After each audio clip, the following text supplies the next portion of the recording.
जय श्री महाकाल। दोस्तों, कैसे हैं आप लोग? आशा करता हूँ भले चंगे होंगे, मज़े में होंगे। दोस्तों, जब भी आप जीवन में निराश होने लग जाएं, थकने लग जाएं, हारने लग जाएं, पीछे हट का सामना करने लग जाएं, उस समय थोड़ा सा रुक जाएं, वहीं पर ठहर जाएं और सोचें कि यदि आपने संपूर्ण प्रयत्न किया है, पूरी ताकत से, पूरी निष्ठा के साथ यदि आपने काम किया है और फिर भी आपको सफलता नहीं मिल रही है, तो उसका एक बहुत बड़ा रीज़न ये हो सकता है कि कोई नेगेटिव एनर्जी आप पर हावी हो गई है।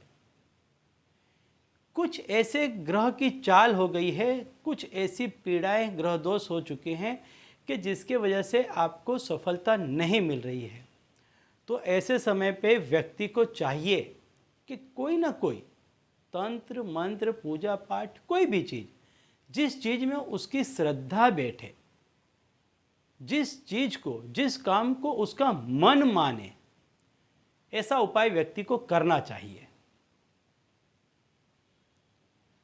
और जब व्यक्ति इस तरह का उपाय करता है, इस तरह का कोई तंत्र मंत्र करता है, इस तरह की कोई पूजा पाठ करता है जिसमें उसका मन मानता है, उसे विश्वास होता है, उसे श्रद्धा होती है, तब ऐसे व्यक्तियों के काम दोबारा बनने लग जाते हैं।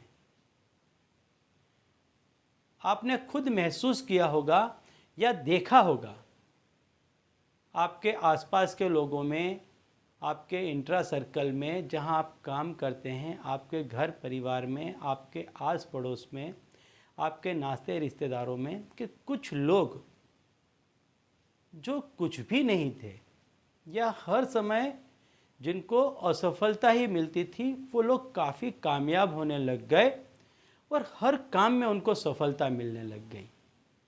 जब आप उनसे मिलेंगे तो जानेंगे कि उनने कोई ना कोई उपाय अवश्य किया था। किसी ऐसे व्यक्ति से मिले थे कि जिनने उनको राह बताई, कोई उपाय बता दिया, कोई पूजा पाठ, कोई नित्य कर्म, कुछ ऐसा करने लगे कि जिसके वजह से उनका काम चलने लगा और हर काम में उनको सफलता मिलने लगी। तो ऐसा ही एक उपाय आज मैं आपको बताने वाला हूं कि जिसके चलते आप जो कोई भी काम करेंगे, उस काम को करने के लिए जब आप जाएंगे इस उपाय को करके, तो आपके अंदर एक अजीब पॉजिटिव एनर्जी का आपको एहसास होगा। आपको महसूस होगा कि आपके साथ एक पॉजिटिव एनर्जी चल रही है, जो आपको कॉन्फिडेंस दे रही है, जो आपको आत्मविश्वास दे रही है, जो आपकी श्रद्धा में बढ़ोतरी कर रही है। और जब आप इस तरह से किसी भी काम में जाएंगे, किसी भी व्यक्ति से मिलने के लिए जाएंगे, तो हर उस काम में आपको सफलता मिलेगी। तो दोस्तों, यदि आप हमारे चैनल में नए हैं तो मैं आपको बता दूं कि हम इस चैनल के माध्यम से हमारे प्राचीनतम ग्रंथों में छुपे हुए कई ऐसे गूढ़ रहस्य हैं जिसके बारे में जानकारी प्रदान करते हैं। तो यदि आप भी इसी तरह की जानकारी में रुचि रखते हैं तो अभी हमारे चैनल को सब्सक्राइब कर लीजिए और बेल आइकन को प्रेस कर दीजिए। इससे हमारे द्वारा बताए गए उपाय आप तक आसानी से और तेज़ी से पहुंच जाएंगे। तो चलिए दोस्तों, बताता हूं आज का उपाय कि आपको करना क्या है। सबसे पहले हर घर में एक तुलसी का पौधा होना चाहिए। तुलसी का पौधा वैज्ञानिक रूप से भी काफ़ी अच्छा होता है, आरोग्यप्रद भी है, उतना ही ये पूजा विधि और तंत्र मंत्र में भी उपयोगी है। भगवान विष्णु को अति प्रिय है, इसके बिना उनका भोग नहीं लगता। और जो कोई भी व्यक्ति यदि भौतिक सुखों की कामना करता है तो उसे माता लक्ष्मी या भगवान विष्णु को प्रसन्न करना अति आवश्यक है। तो घर में एक तुलसी का पौधा अवश्य रखें, नहीं है तो लेकर के आएँ और उसको रख लें। हो सके तो पूर्वोत्तर दिशा में रखें।